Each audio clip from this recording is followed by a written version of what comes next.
no hay en el mundo, es una cosa que a mí me llama la atención y es algo con lo que quería hablar de hace rato.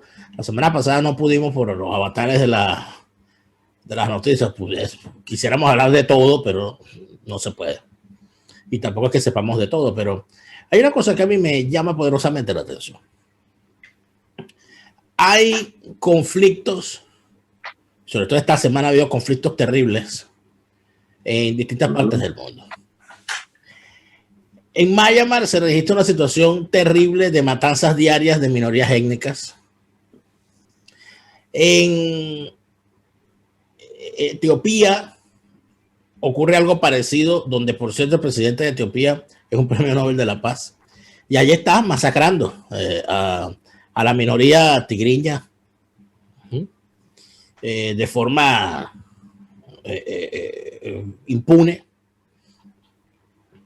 Hay una situación de acoso y persecución a minorías religiosas o minorías étnicas en zonas como Rusia, como Georgia, como Albania, en distintas partes de África, fundamentalmente en Camerún y en Nigeria. Pero solamente, bueno, ni hablar de lo que está ocurriendo en Venezuela, ni hablar de lo que está ocurriendo en otros países y que ha ocurrido durante años. Pero solamente hay un país en el mundo que logra agrupar en su contra intelectuales, políticos, activistas, artistas, cantantes, blogueros, Israel, influencers, pidiendo su inexistencia, su disolución, planteando contra ese país bloqueos, boicots, rompimiento de lazos, etcétera. Ese país se llama Israel. Entonces uno se pregunta, Alberto, ¿por qué condenada razón cualquier cosa que haga Israel en su defensa terminará siendo condenado, cuando muchísimas veces no es, a pesar de que cuando, inclusive, sobre todo cuando hay daños colaterales, ¿no? Que siempre serán lamentables, pero inclusive con los daños colaterales controlados, nunca son sus acciones ni siquiera el 10% de las acciones que pueden haber hecho regímenes totalitarios en cualquier parte del mundo. ¿Todo esto es antisemitismo simple o es una cosa que va más allá y es más profunda?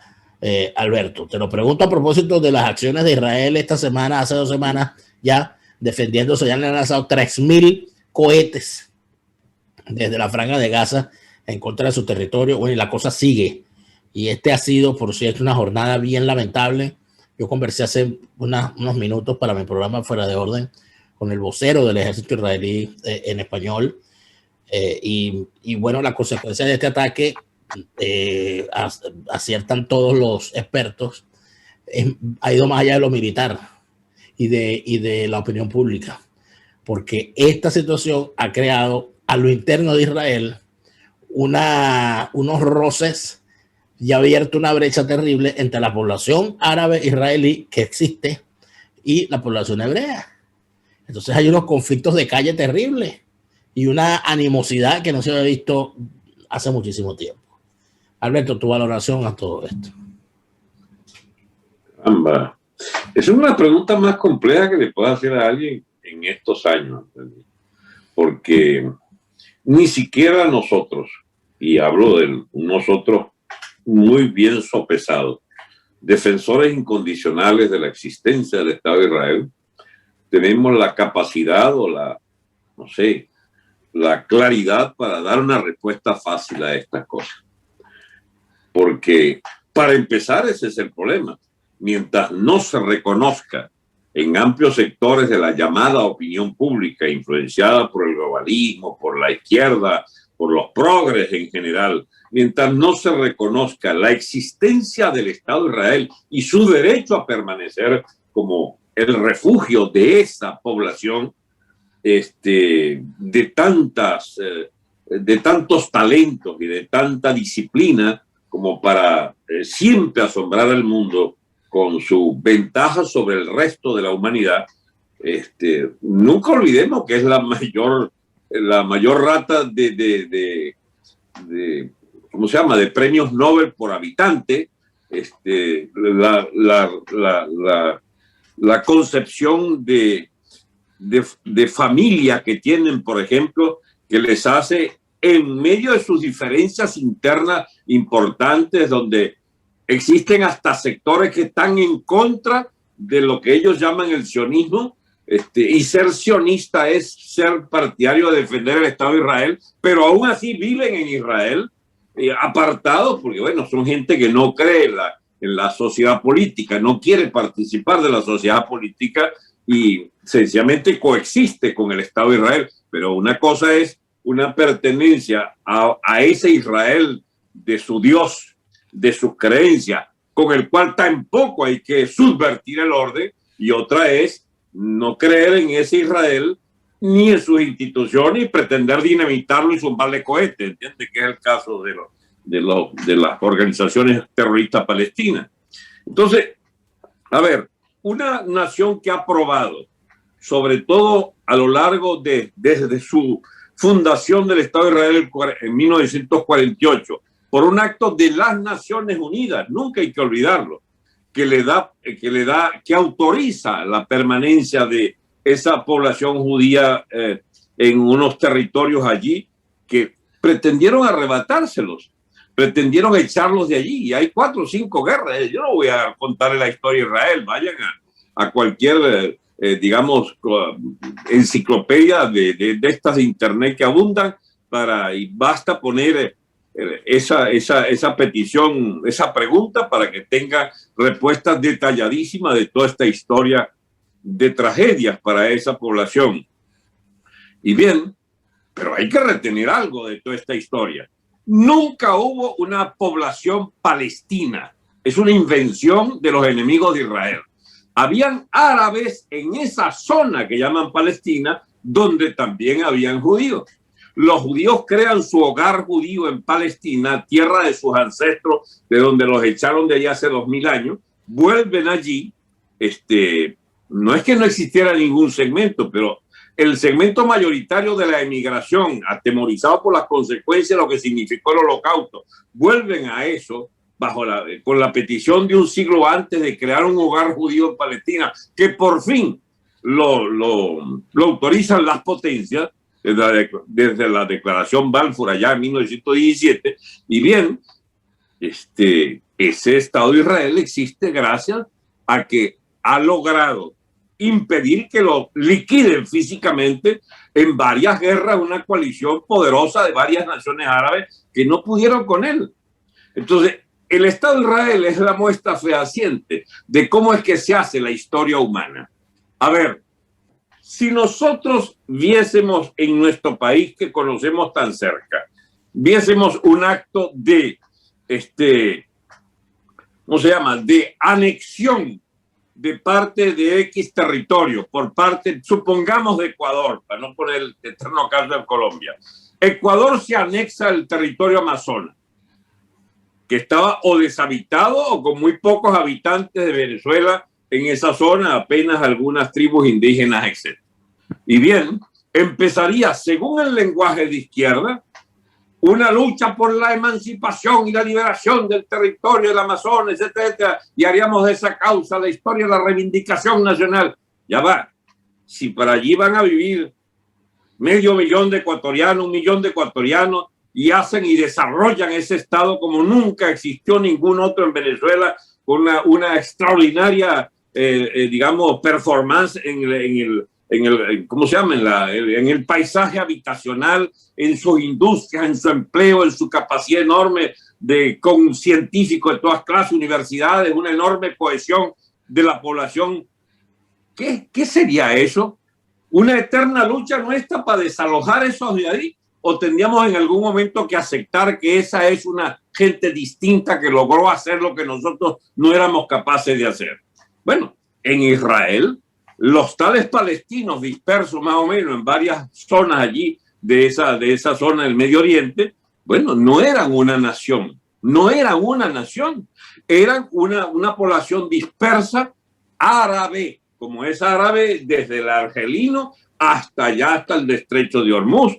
Era una nación absolutamente, la nación árabe era una nación étnica, quizás una nación histórica, pero que pasó en la historia humana por 50 o 60 modificaciones de fronteras y de las etnias predominantes en su interior. Bueno, sumado eso al pequeño detallazo, sobre todo para la región, de que independientemente de su origen árabe y de su tradición islámica, cuando se pone en el mapa, resulta ser que no pertenecen los palestinos directamente a ninguna de las ramas principales que están en la zona.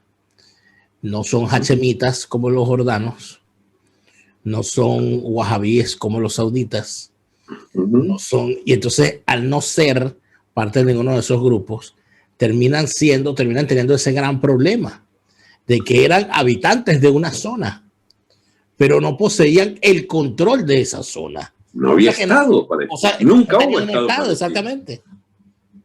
Bien. Entonces, pero mira, esto nos lleva a que se come y 10 programas más.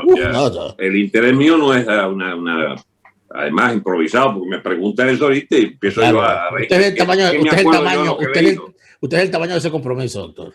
Pero escúchame, de verdad, improvisando sobre la marcha no creo que sea lo más pedagógico posible. Entonces, a ver, lo concreto es 5 guerras, chicos, 4 o 5 guerras, todas las ganó Israel. Y ninguna de esas guerras las inició Israel. Ninguna, así es. Entonces, chicos, ya han perdido. ¿Qué pierden? Y le ha obligado a esa maravilla tecnológica que ninguna nación de la Tierra la tiene. Que te suman, chicos, 1000 misiles, chicos, arriba y paras 995, qué sé yo. ¿Bien? El famoso escudo de hierro que tiene Israel. Pero bueno, ¿de qué estamos hablando, chicos? Un país que para defenderse lanza un misil, lanza 4 o 5 misiles pequeños a un edificio 8 pisos que alberga el departamento de inteligencia, es decir, la policía política del Hamas en la franja de Gaza. Y les avisa, les voy a derribar la vaina. Y entonces, ya se fueron todos. Entonces, lanza el misil y les derrumba una torre de 12, 15 pisos, no sé cuánto. Esa guerra es un poco particular, porque Israel ha puesto todo su ingenio para causar el menor desastre posible humano, pero el desastre político sí quiere infligirlo. Israel, a ver, tú has oído de grandes, digamos, desmadres de Israel en la llamada Cisjordania, en la otra parte palestina, que con la dirección de ¿cómo se llama?, de la OLP, de Abu Damas. No, fíjate que el gran tema aquí está, y es la gran discusión, ¿no?, en Israel, que es que la entrega de territorios que se le hizo por parte de Israel, porque eso tampoco lo dice, ¿no?, la gran prensa, que la franja de Gaza está bajo control palestino desde los acuerdos de Oslo, que permitieron que en el año 2005 Israel, con un gobierno conservador dirigido por Ariel Sharon, desalojara inclusive a sus colonos de esa zona, con todo lo que políticamente significó eso para Ariel Sharon, que yo creo que del tiro le dio el ACB que le dio al pobre, y entregaron la franja de Gaza y el área de Cisjordania. En Cisjordania gobierna Hamas, gobierna la ANP, Mahmoud Abbas. Exacto. Y en la franja de Gaza el control ha sido tomado por el grupo terrorista Hamas y por la yihad islámica. ¿Qué ocurre? Los ataques son desde la franja de Gaza, no desde la Cisjordania.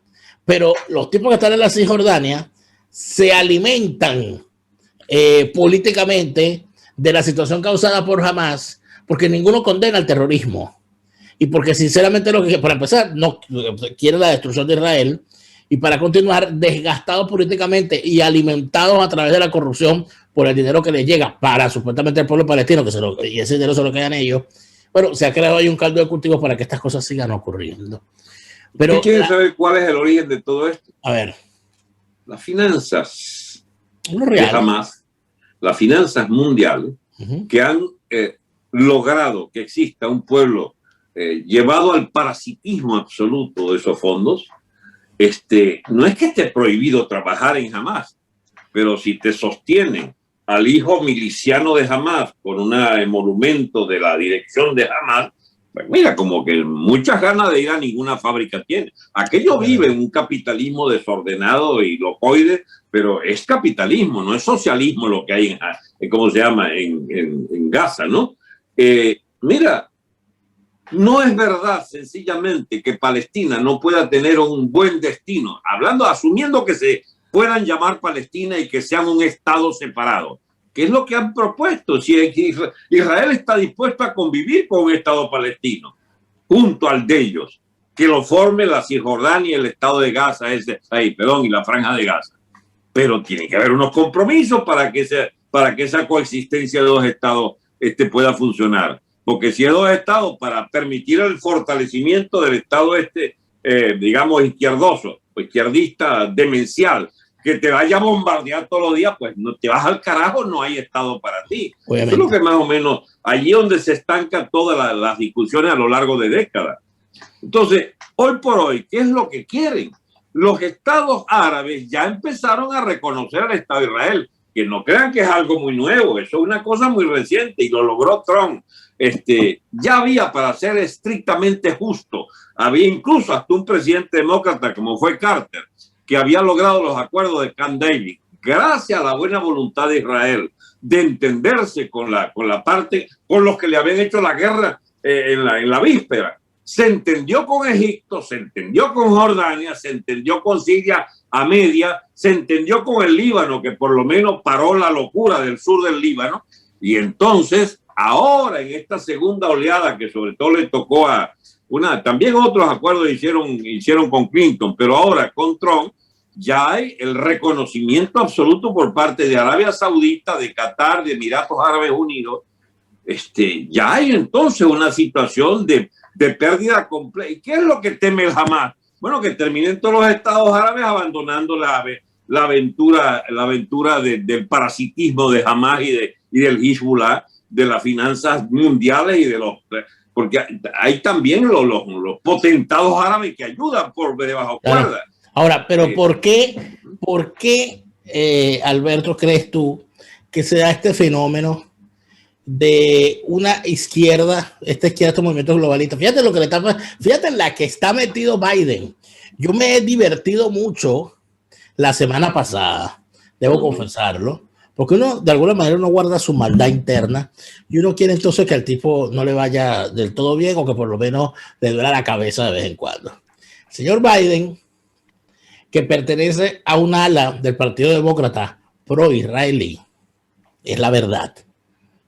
Siempre ha sido del ala pro-israelí, donde hay en el Partido Demócrata un grueso de representantes que son pro-israelíes, tiene enfrente al grupo de la izquierda del Partido Demócrata que ha sido tradicionalmente anti-israelí, que hablan del apartheid israelí, que hablan de la liberación de Palestina y de todas esas cosas, ¿no? Como si fuesen tal. Es un debate donde yo de verdad disfruté muchísimo viendo las cabriolas del lenguaje que utilizaba esta niña Ocasio-Cortez. Pero qué maravilla. Es una burra bautizada. Qué maravilla esta señorita, esta pobre ignorante de la vida, intentando decir cómo era posible que había que sopesar y tal aquello, con una ignorancia manifiesta sobre el tema. Pero el gobierno de Biden mantiene la posición de la cual es partidario Biden. Dice, Israel tiene derecho a defenderse, porque los otros son unos terroristas. Pero mi pregunta es, ¿por qué esa propensión, Alberto, de la izquierda de posicionarse en contra de Israel y de asumir la causa palestina como asumen los movimientos indigenistas, el movimiento ambientalista y tal? ¿De dónde viene eso? Mira, Dani, provoca resumirle aquel aforismo gracioso y algo vulgar. El todo es joder. O sea, de verdad, una vez que el marxismo dejó de ser respuesta para mucha gente por el nivel de simplismo de todas sus propuestas, de comprensión de la realidad, de la perspectiva, de la política mundial, etcétera. Entonces se pasó a, ajá, ¿y cómo se sustituyen las clases sociales? Que eran la maraquita, digamos, que esgrimían siempre. Ya no hay más clases. ¿Y qué hay? ¿Cómo hacemos? Entonces hay que dividir. Hay que dividir. ¿Con qué? Bueno, con el clima, con los sexos, con Israel, con, qué sé yo, cualquier cosa que signifique hacer ácidas las relaciones en las comunidades humanas, de las cuales ellos puedan derivar el sumum de su dicha y felicidad. Plata para sobrevivir como vagos de esas causas ajenas. Y ese es el secreto, Dani. Ocasio Cortés no puede, para agarrar esta infeliz de ejemplo, esa no puede vivir sin el sustento de la platita que le va de algún resentido, no sé de qué tipo, además de los puestos del Estado americano, pues ella es diputada, ¿no? Es representante. Entonces, ellos viven es de eso. Él jamás vive de la fortuna de algunos jeques resentidos, qué sé yo, y de estados árabes que siguen ayudando a Hamas, de las Naciones Unidas y de los fondos de cuantas fundaciones y ONG. Chaquita prohíbe las ONG del mundo para que tú veas que se acaba 9/10 parte de la izquierda. Porque ese es el cáncer de la sociedad moderna, el financiamiento de cuanta propuesta, así sea locoide completa. Entonces, como no puede la lucha de clase y la visión del proletariado mundial y la dictadura del proletariado como perspectiva y el comunismo como etapa final de la sociedad humana, como ya eso es paja loca, entonces inventan, ¿bien?, las distintas causas que les permitan vagar, que les permitan subsistir con dinero que alguien provee. Pero es inclusive hasta extraño, Alberto, porque fíjate, cuando yo fui a Israel, y inclusive creo que lo escribí en un artículo que anda por allí, yo vi esa maravillosa experiencia que son los kibutzim. ¿Ya? Y eran granjas militarizadas de la frontera. Y mira, cuando yo vi a las experiencias a las que fui, las explicaciones que me dan de cómo funciona, de cómo se hacen las cosas allí, etcétera, yo dije, ¿por qué razón un socialista normalito de cualquier parte del mundo no está viendo hacia Israel estas experiencias, lo que son los kibutzim? ¿Y quién te dijo que le interesaba? Son unas experiencias socialistas. Sí, pero no les interesa. Daniel, el aforismo inicial sirve para el todo es joder. Si eso solucionara algo de la comprensión de ellos sobre el curso de la civilización, sería un contrasentido. Es que ellos necesitan que no funcione nada, que no sea su propuesta final de vivir de la rochela esta de los fondos para mantener las causas más absurdas y ¿cómo se llama? Y ajenas al raciocinio. Por favor, no se trata para ellos. En este caso no hay ninguna lucha por el socialismo ni nada. En este caso del Hamas, por ejemplo. Ellos no andan con socialismo ni propuestas de ese tipo. Ojo que, ten cuidado, acompáñame en el razonamiento. Todo lo que se ligue a propuestas que incluyen el fundamentalismo islámico no riñen con el capitalismo, riñen con la hegemonía mundial que pueda evitar que ellos tengan los fondos de parasitismo que les permiten sobrevivir y sobrellevar la existencia. Por supuesto, sería erróneo decir que estos movimientos radicales islámicos son comunistas, porque el comunismo niega la existencia de Dios. Pero por favor, sí, eso una cosa no tiene que ver con la otra. Con comunistas y socialistas. Pero sin embargo, además, la izquierda sí vive de ellos. Sí, pero fíjate tú una cosa, ¿no? Que también quizás sea importante si intentamos esclarecer. Lo que significa ser de izquierda y ser de derecha en Israel, por ejemplo, no es lo mismo que en el resto del mundo. ¿Qué es ser de izquierdas o de derecha en Israel? Tú eres de izquierda o de derecha en Israel en función de la posición que tengas con respecto al conflicto árabe-palestino. Si tú consideras ser de izquierda significa creer que un mundo mejor es posible, que hay que entregarle territorio, que cabemos los dos, que vamos a darle el territorio. ¿Qué es un extremista de izquierda israelí? El que piensa que hay que irse a las fronteras que dio la ONU. con la partición de Palestina, la mitad para los palestinos, otra mitad para nosotros. ¿Qué es un izquierdista moderado? El que piensa que, bueno, que no, quizás no esa frontera, pero que sí, que hay que llegar a un acuerdo de paz donde se le otorgue más territorio. ¿Qué es un israelí de derechas? El que dice, nosotros no podemos seguirle dando territorio a estos tipos, porque la última vez que le dimos territorio, los que ganaron fueron los terroristas y los que nos hemos ganado son más atentados, que nos lancen cohetes y que la situación no mejore. Y el que está más a la derecha dice, no, Palestina no existe, los palestinos tampoco, por lo tanto no le des ni siquiera una lengüita de tierra. En medio de todo eso, el mundo asume unas posiciones que, sobre todo, Alberto, cuando tú los ves en los medios de comunicación, sobre todo los medios de comunicación internacionales, que te venden estos enlatados, estos bodrios asquerosos de posicionamiento, donde pasaron 13 días ignorando el lanzamiento de los cohetes de Hamas, pero bastó que respondieran estos tipos con un cohete que en mala hora cayó en un asentamiento y murieron 8 niños para que se dijera Israel ha matado a 8 niños. Los 10 civiles que murieron en Israel, eso no fue noticia. Fueron noticias los 8 niños hijos de un terrorista. Sobre todo cuando usan niños y mujeres como escudo humano y hospitales incluso que lo han usado. Por supuesto. Entonces, todo eso, toda esa cuestión de ver además, porque tú me dices que sí, es ganas de joder muchas veces. Pero Alberto, la izquierda siempre ha justificado el terrorismo. No. La izquierda siempre ha justificado el terrorismo. Dani, lo del todo joder es una fórmula cómoda para evitar el análisis de fondo. Pero en el análisis de fondo se tienen mucho más razones pero que cualquier estupidez de esta que se elabora como si fuera la última nota de lo avanzado de la comprensión. No, ya va. No tiene nada que ver islamismo con socialismo. Esa vaina es medieval. ¿Bien? Y la prueba de eso es que la ciudad, ¿cómo se llama? La sociedad más teocrática del mundo, es decir, basando su estructura estatal en la fusión de religión y de Estado, y es una sociedad teocrática con dictadura del clero chiita, es Irán, y el mercado, ¿cómo se llama? El bazar de Teherán sigue por quinto, sexto u octavo siglo consecutivo siendo el factor fundamental de la economía de Irán. Déjense de vaina de creer que lo teocrático fundamentalista puede engendrar otra cosa que no sea el embrutecimiento y el rendir culto a concepciones medievales de hace siglos atrás. Es como si nosotros reivindicáramos, qué sé yo, a Lutero o a la propia Inquisición, para hacer un ejemplo absolutamente absurdo.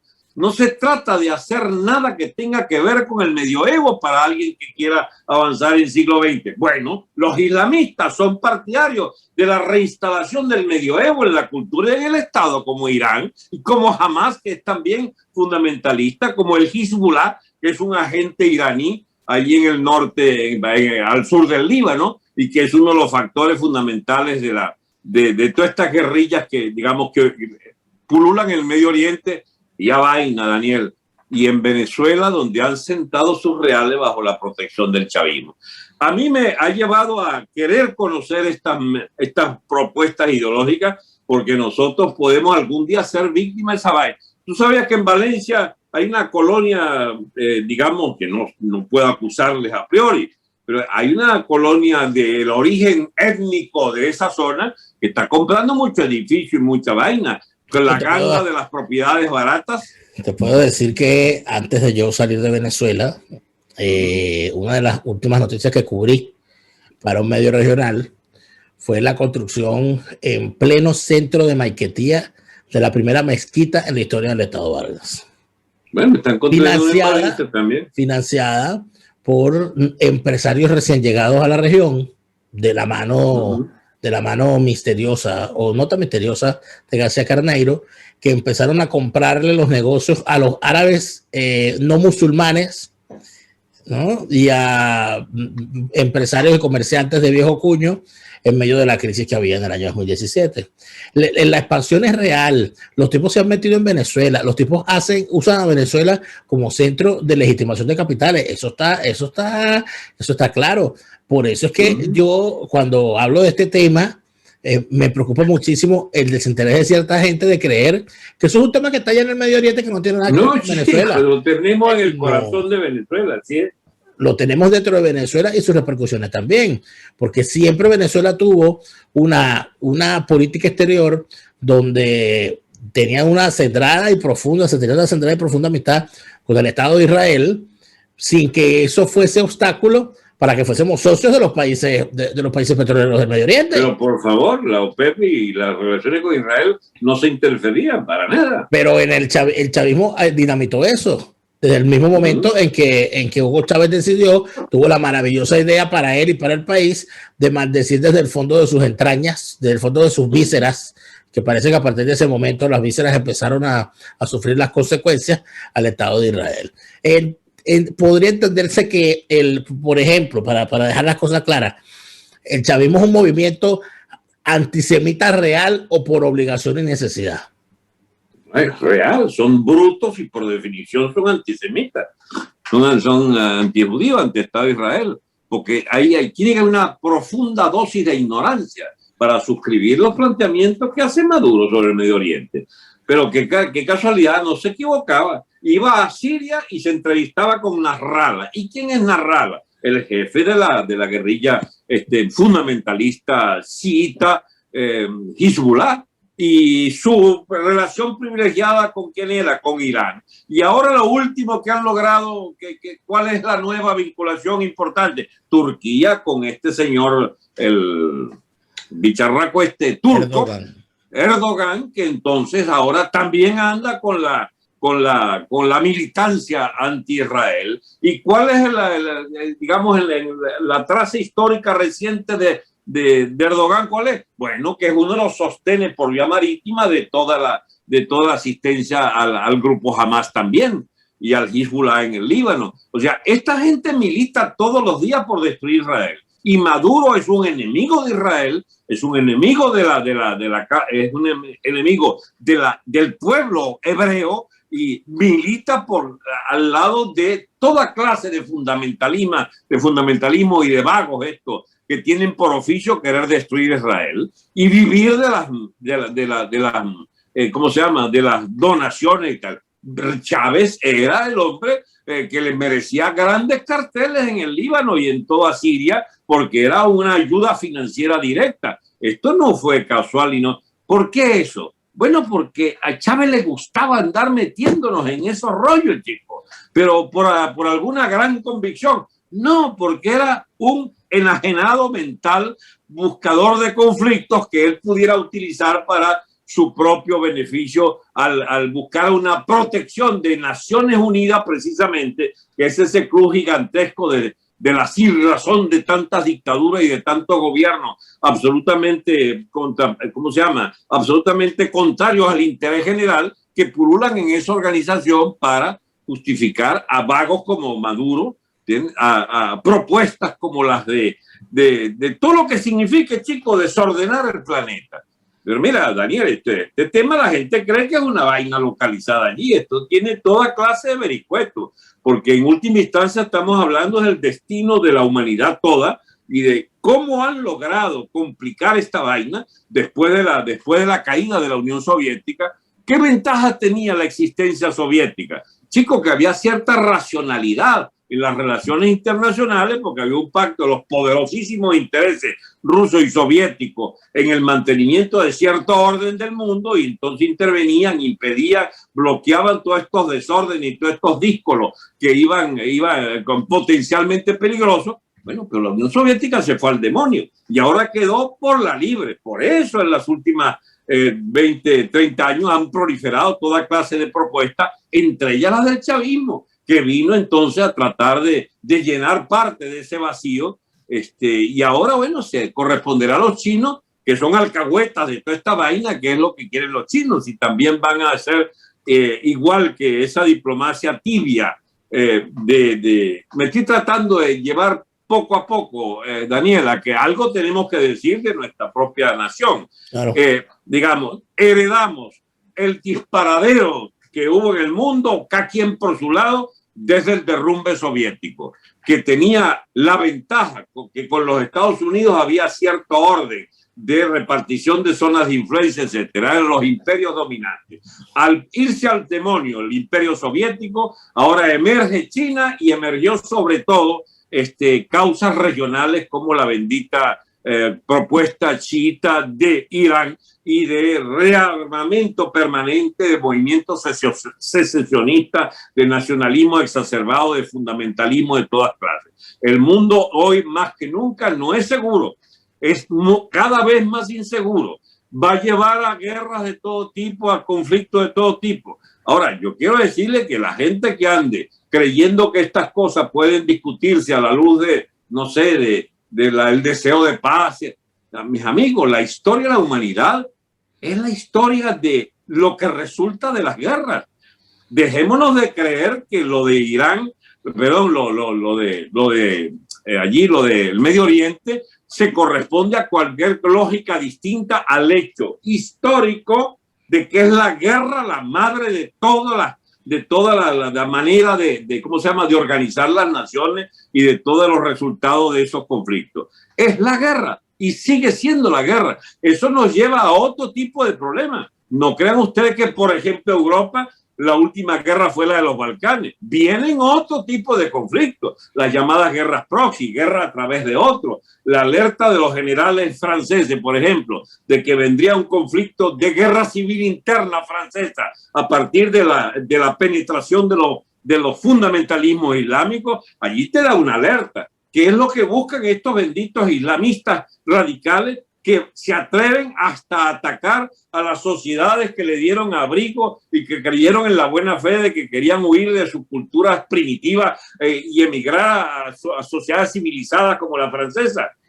Tomando además como aliados para esa labor de disociación interna a los personajitos de izquierda que consideran que otro mundo mejor es posible y que la sociedad es injusta y horrible y terrible y que por lo tanto hay que derribar sus cimientos. ¿Quiénes son los que en España, por ejemplo, piden que que se silencien los delitos que cometen menores no acompañados de origen árabe en su territorio, que lamentablemente nadie le ha puesto coto a que cese la llegada y la entrada ilegal de migrantes? Y cuando digo la entrada ilegal de migrantes, que la gente cree, bueno, Daniel, pero tú eres migrante y también has vivido una situación. Yo sé lo que es ser un migrante, yo sé lo que es el problema de la migración, pero a mí no me trajo un coyote, ni me cobró un dineral, ni me mantuvo como esclavo en ningún sitio. La situación de cómo llegan los migrantes, o sea, que por donde tú lo veas, estas asociaciones, estas ONG también de izquierda como Open Arms y otras más, que salen y que a rescatar migrantes al tamaño, es mentira. Son los grandes promotores de la existencia, para empezar porque es un negocio y para continuar porque están subvirtiendo el orden de Europa, Alberto. Esta gente quiere destruir Europa y quieren destruirla efectivamente utilizando la disociación que puede causarse por falta de unos reales procesos de integración de esos migrantes con culturas distintas, sobre todo islámicos, en territorios donde la tolerancia religiosa es la norma, como por ejemplo que en Alemania. Tú ves cómo, y lo digo por experiencia propia, los grandes esfuerzos que se hacen acá para que los migrantes de cualquier origen tengan obligatoriamente que hacer un curso de integración, para que entiendan el país en el que están. Bueno, ¿qué termina eso causando?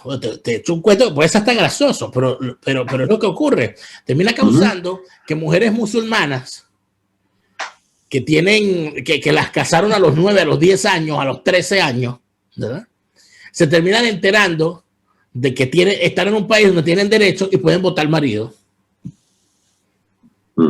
Entonces tú ves como mujeres musulmanas ya de 30 y pico de años, con 5 muchachos a cuestas, deciden votar marido. Porque han sido unas mujeres vejadas durante toda su vida, golpeadas, humilladas, vendidas como si fuesen, por su familia, como si fuesen objetos, ¿verdad? Y que aquí entonces se dan cuenta de que sienten derechos. Y son esas mujeres las que terminan diciendo que en efecto ella quiere seguir usando su velo porque esa es su tradición, etcétera, pero no quiere para sus hijas lo que vivieron ellas en la sociedad en la que les tocó vivir. Entonces esa situación, cuando la gente de verdad evalúa lo que es la libertad, yo creo que es el gran error que se está cometiendo por quienes están combatiendo estos movimientos izquierdistas, que es lo que decía, no sé si la viste, y si no la has visto te recomiendo que la veas, la extraordinaria entrevista que le hizo Federico Jiménez Los Santos a Esperanza Aguirre, expresidenta de la Comunidad de Madrid. Esperanza Aguirre, que acaba de escribir un libro llamado Sin Complejos, que habrá que leer, plantea que lo que hay que hacer es dar el debate ideológico. Así es. No podemos huir al debate ideológico. Usted dice socialismo, yo digo libertad. Punto. No me entiende usted. No, yo soy de izquierda, tú eres de derecha. No. Usted es comunista. Usted quiere acabar con las libertades. Yo estoy con la libertad. Ese debate hay que darlo, Alberto, pero aquí la gente no tiene miedo a eso. Y lo que es lamentable es que esa clarividencia y esa claridad conceptual de la señora Esperanza Aguirre, que Madrid es hoy lo que se hereda de la administración de no sé cuántos años de Esperanza. Ella pero fíjate tú lo limitado a veces. Qué lástima que Esperanza no vaya hasta el final de su desarrollo ideológico para saber que su partido está dirigido por un soberano cobarde, que es el tal Casado, ¿bien? Que es uno de los que le capituló al Partido Socialista en mantener la ideología de género, o la lucha por el desmontar las supuestas vainas fallas de la historia, que quieren rehacer el estudio de la historia, la verdad. ¿Cómo llaman eso? La historia verdadera. La memoria histórica. La memoria histórica.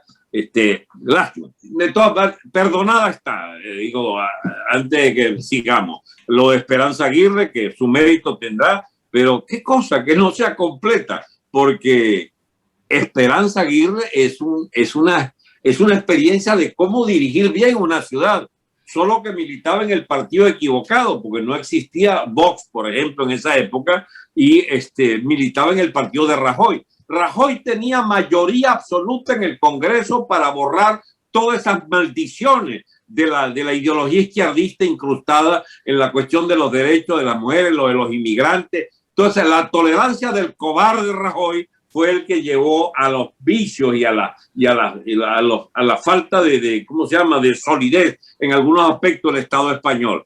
Y ahora, cuando hay que volver a debatir sobre las consecuencias, porque mira, lo peor que ha pasado no se ha dicho, lo de la protección desde el Partido Socialista de Valencia a una red de prostitución de menores, del ex marido o del que era marido de una tal Mónica Oltra, que era una dirigente socialista de esa zona. Todo eso es cabroneado por esa izquierda farisea que cuando le tocan a ellos los vicios que les descubren, entonces tratan de taparear aquella vaina. A ver, la cuestión de la inmigración está planteada en España con menos urgencia que en Francia, pero está planteada como gran tema de lo que viene para Europa. Si no resuelven positivamente esta cuestión de la inmigración y de cómo tratar ¿cómo se llama?, la transparencia cultural por la que debe verse estas cosas, sencillamente van a sufrir las consecuencias de guerras intestinas. Otra vez vienen dos problemas aquí que lo número uno es la cuestión del debate ideológico que no se quiere dar, porque aquí hay gente que no quiere hablar de eso. Fíjate que lo señala Esperanza Aguirre. Rajoy no quería hablar de eso. Rajoy se negaba a cualquier tipo de debate ideológico por que eso es muy enredado, eso eso no lo toque, eso no. Se negaba. Era bastante ignorante el señor. Y yo creo que era buena parte por ignorancia y por no saber en realidad qué son, ¿no?, desde el punto de vista ideológico. Pero fíjate tú una cosa, un pequeño detalle que es importante conocer para entender esto de la migración ilegal, Alberto. ¿Qué ocurre? Por defecto geográfico, los países por donde entran las grandes olas de migrantes traídos por mafias a Europa son las costas italianas y las costas españolas. Fundamentalmente desde Marruecos y Libia. ¿De dónde vienen esos migrantes? La gran mayoría de ellos desde el Cuerno de África, pero hay una gran cantidad de cameruneses y nigerianos. Sí. Y toda la África subsahariana pasa por ahí. Y el norte de África también. Tienes además los que entran por Grecia y toda aquella cosa. Pero, ¿qué ocurre? Que cuando llegas al territorio europeo, los que llegan a Italia, Italia resuelve esto de una forma muy sencilla, por supuesto. En Italia el Estado, que termina siendo también a veces un Estado mafioso, resuelve una cosa muy sencilla. A usted es migrante, usted llegó aquí, bueno, perfecto. Tome permiso de residencia por 1 año, renovable cada año. Vaya a trabajar. ¿Eso qué logra? Bueno, que el migrante, lo que llaman el efecto llamada, que se le hace fácil, el migrante llega a Italia, le dan un permiso de 1 año y él ya está como residente legal en Italia por 1 año, renovable 1 año más, que obviamente eso se va a renovar. Por eso es que no hay trabajo, ni hay ayudas para ese migrante. Entonces ese migrante queda prácticamente en unas condiciones de marginalidad, donde le ofrecerán por algún tiempo estar en algún refugio, pero luego tiene que buscar trabajar para pagarse el sustento.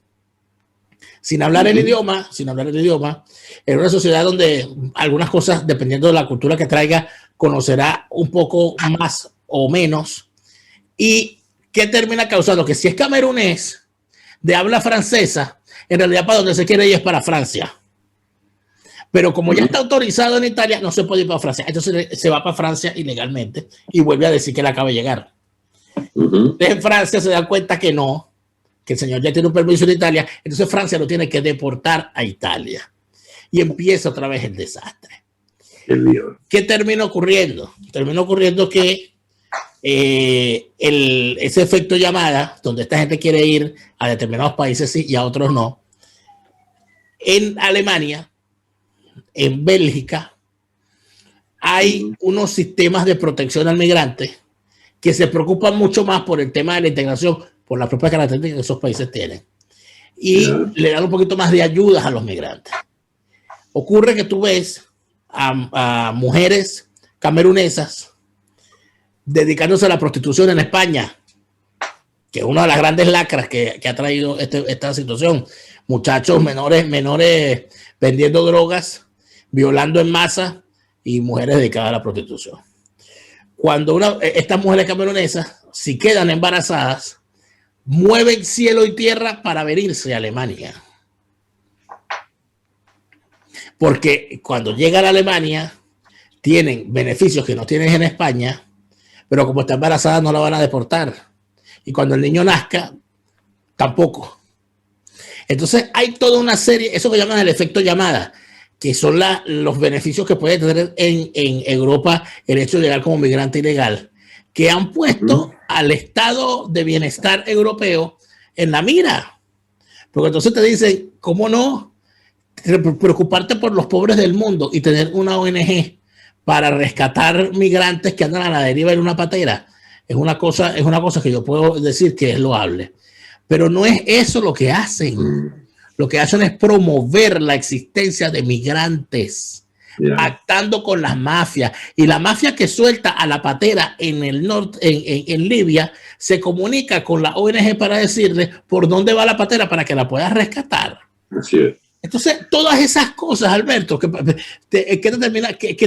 termina uno? Oye, que el mundo es horrible, ¿viste? O sea, las cosas que se están viendo son horrorosas. Mira, Dani, yo te quería comentar cuando las elecciones de Andalucía, hace 1 año ya y pico, en las que participó y obtuvo una sorpresiva aumento inicial de su capacidad, y si hay elecciones pronto en Andalucía, veremos que Vox sigue creciendo a una velocidad extraordinaria. Un ejemplo que ellos pusieron que a mí me llamó siempre la atención, porque lo de las ONG es en todos los aspectos, la protección de la mujer maltratada. Todavía un presupuesto, algo así como de, no sé, 20 millones de euros para proteger a las mujeres maltratadas. Y a las mujeres maltratadas llegaba el chico como que era 200.000 euros nada más, de todas las maltratadas. Es decir, algo así como el 1,5-2%, chico, de la cifra. El resto, 18 o 19 millones, se quedaba en la burocracia sobre la defensa de la mujer maltratada. Son chiringuitos, son las asociaciones para digamos, vivir de golilla de esa izquierda maldita que pulula en todos los países europeos. Pero ven acá, no vayas muy lejos para terminar dándole una palomita al tema venezolano. Tú no te das cuenta. No puedes irte sin que juzguemos el hecho político central de esta semana. ¿Cuál? El que Guaidó acepta ya la negociación y van bajo los auspicios de la administración Biden, Maduro ahora está envalentonado porque consiguió a Capriles y otros vagos ahí de la MUD para entonces tratar de humillar al pobre Guaidó, que está ahora en una condición de implorar esa negociación para él también, que le acepten en la mesa de los comensales, y Maduro dice, no, tienes que capitular más aún de lo que ha capitulado ya en 2 años este infeliz. Resultado, aquello está de color de hormiga. ¿Tú me quieres explicar por qué tú le das categoría de hecho político a algo hecho por Guaidó? Bueno, pues los venezolanos todos quieren. Yo te confieso, no te voy a decir la persona, pero me llamó unos minutos antes. Tienes que pronunciarte. Dile a Daniel que no se pronuncie, pero breve, Alberto, porque ustedes hablan de toda vaina a vaina. Ya me vas a condicionar y que yo condiciono a Daniel qué es lo que vamos a hablar y cuánto tiempo, le digo yo. Ya está, chicos, nos vamos a pronunciar. Es muy sencillo. Es otro episodio más de la estupidez política de los Guaidó lovers, de Guaidó, de la MUD y de la banda que dirige de apropiadores ilícitos de fondos venezolanos. Lo que no autoriza a Diosdado Cabello a sentirse como respaldado en que él representa los fondos legítimos, sí, los que has robado por 21 años, no te permiten, sin embargo, criticar a los que se están robando los fondos de circo desde hace 2 años a través de la MUD. Ambas lacras son execrables y como tal las denunciamos. Mira, cuando te decía lo de estas cuestiones de los chiringuitos y los presupuestos, donde al final lo que termina llegándole al supuesto beneficiario son peanuts. Cuando yo revisé y profundicé la revisión del famoso presupuesto que el gobierno interino introdujo para su funcionamiento, yo veía que en todas las partidas, o sea, en todos los aspectos del presupuesto, aparecía lo relacionado a la realización de videos, piezas de propaganda, material POP, producción de videos, etcétera. Cuando tú ves o sea, yo vi el video donde Juan Guaidó hacía su intervención, y que es una intervención presidencial, mensaje presidencial lo llamaron. Imagínate tú la disociación, ¿no? O sea, está muy bueno para hacer ficción, le iría muy bien en Netflix. Vi el mensaje, lo vi 2 veces, lo vi 3 veces. Porque, Alberto, el mensaje estaba hecho desde el punto de vista cinematográfico, hecho de una manera para que tú te entretuvieras viendo los alrededores e ignorando la cantidad de estupideces que el señor estaba diciendo, que son de tal magnitud que ahora tienes que ponerle subtítulos. Yo no sé por qué están haciendo eso, si es para burlarse de él o porque ya reconocen que de verdad es bastante difícil entenderle su hablar enrevesado. Pero entonces tú ves la pieza y te das cuenta cómo hay una dirección de arte, cómo hay vestuario, cómo hay maquillaje, cómo le pusieron al señor unos guindarachos en los brazos, simbolizando no sé qué carajo, cómo hay un juego de plantas detrás, con unos capacitos florecidos y una mata de mango así con una manga bien bonita, y cómo ves en el centro una mesa de muebles rústicos presta para servir el desayuno en una Venezuela distinta. Entonces tú ves todo eso y entonces tú ¿para dónde vas? Dices, bueno, estos tipos se gastan en un video, ¿no? Quién sabe cuánto en la producción de todo eso, en maquillaje, puesta en escena, alquiler del sitio, más el catering para los técnicos y todo lo que hicieron con las 3 o 4 cámaras que montaron, para decirle al país que vas a hacer o que propones como salida hacer lo que tienes 2 años diciendo que no vas a hacer. Que vas a dar el paso que durante 2 años dijiste que sería lo último que harías. Y burlándote de la población, además, que ha creído en ti precisamente porque pasaste 2 años diciendo que tú no ibas a negociar con ellos. En medio de todo eso, Alberto, si tú dices que hay que pronunciarse, que quiere decir algo, pero es que de alguna manera nosotros afortunadamente si algo hemos hecho con respecto al tema del gobierno interino es tener una sola visión. Desde el primer día. Desde el primer día que tú arrancó. Desde el primer día que tú arrancó.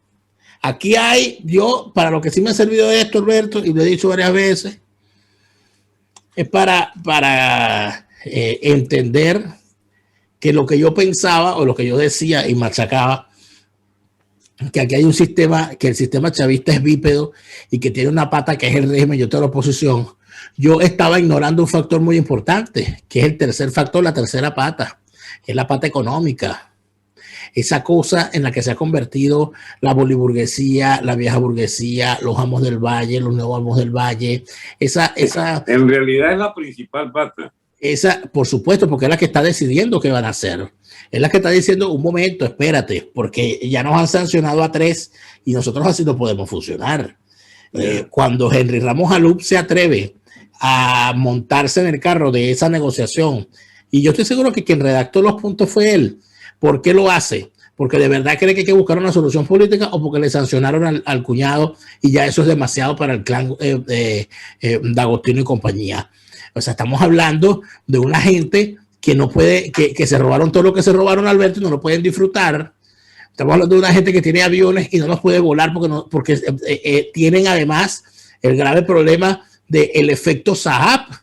¿Sabes lo que es el efecto Saab? Sí. El efecto Saab es tener miedo a aterrizar en cualquier sitio del mundo que no conozcas pensando que te van a abrir la puerta unos funcionarios de la DEA.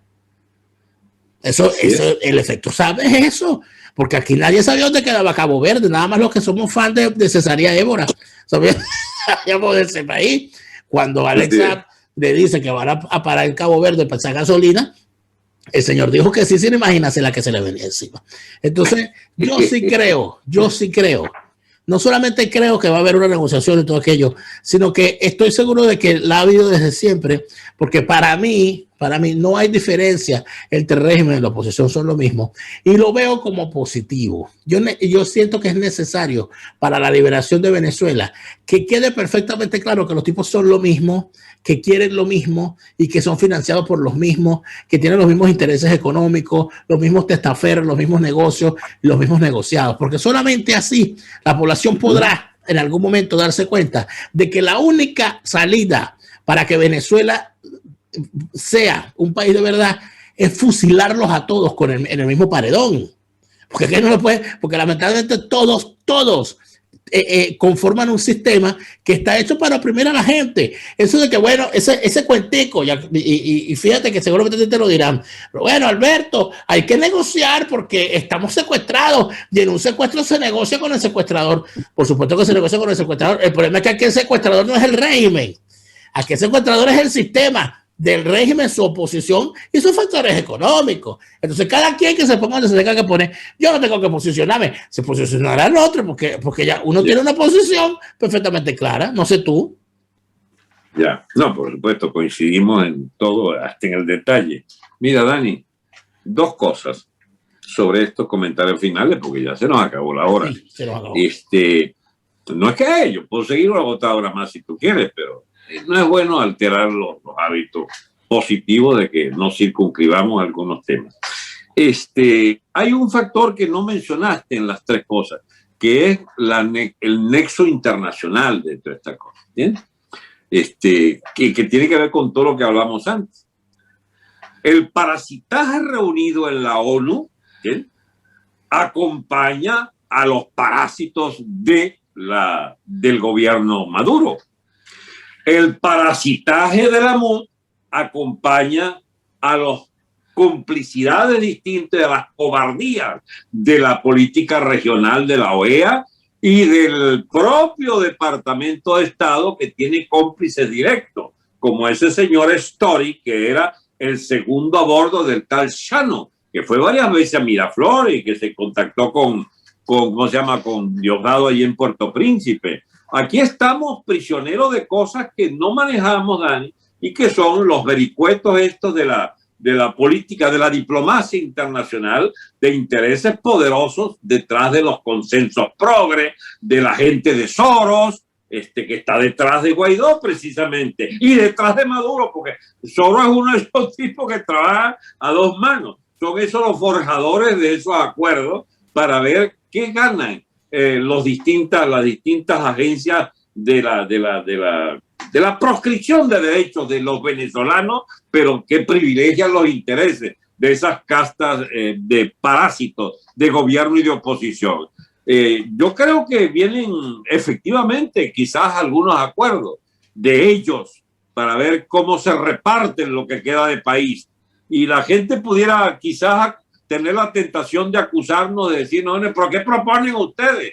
Bueno, lamentablemente nosotros no somos un factor, mis amigos, porque los venezolanos prefirieron en la estupidez colectiva, ¿cómo se llama?, aceptar ser representados por los semejantes personajes de Caprilito, que nos vendió el alma, del filósofo Zulia, que vendió esas elecciones, de la MUD, que durante años y años se ha mantenido como, digamos, cabrones del gobierno, como la antigua Asamblea Nacional y la nueva, que son todas hijas de todas esas tramoyas que ha armado el régimen chavista, que vienen todas desde la propia progenitura chavista del propio Chávez, y que continuó Maduro con las complicidades del caso. Aquí estamos, chicos, por Obama, aquí estamos por Bush, aquí estamos por Clinton, aquí estamos por Sánchez, pero sí, también por Sánchez, el español, pero estamos sobre todo por Santos. Aquí estamos por las debilidades del señor Duque. Aquí estamos, el tal Grupo de Lima es un club de gallinas allí de la diplomacia hispanoamericana. Escúchame, esto tiene demasiadas imbricaciones, demasiados nexos con este estado de cosas que a nivel mundial tenía algo claro: proscribir a los venezolanos de sus propios derechos a decidir su propio destino, porque hace rato lo decidieron los distintos factores que se han repartido el mundo y las élites de poder, etcétera, y ven, hasta que no haya otra etapa política, sencillamente pocas cosas podemos decir, porque mira, Dani, aquí hay un problema grave, que es bueno que la gente lo sepa. Se acabó el Estado venezolano que encarnaba la nación de Venezuela desde 1830, para contar de la Cosiata para acá. Bueno, esto se acabó. Son 2 siglos y pico de existencia que, bueno, exactamente, en estricto sentido, ni siquiera los 2 siglos, si contamos solo desde 1830. Ese país, Dan, tenía un estado, pero ahora es de los Pranes, es del Tren de Aragua, es de Coqui, es de Yulexi, de Wilexi, es de Padrino, es de las mafias militares, es de los burócratas del PSV, es de las cadenas de narcotráfico y la gente de Sinaloa que tiene su influencia allí. Las fronteras de Apure son las fronteras de los narcos venezolanos y los narcos colombianos, cuyo pato, digamos, el pato de la boda lo pagan los pobres soldaditos nuestros mandados a una muerte segura en esa frontera. Estamos hablando de un país que se lo llevó el putas, como dicen los colombianos.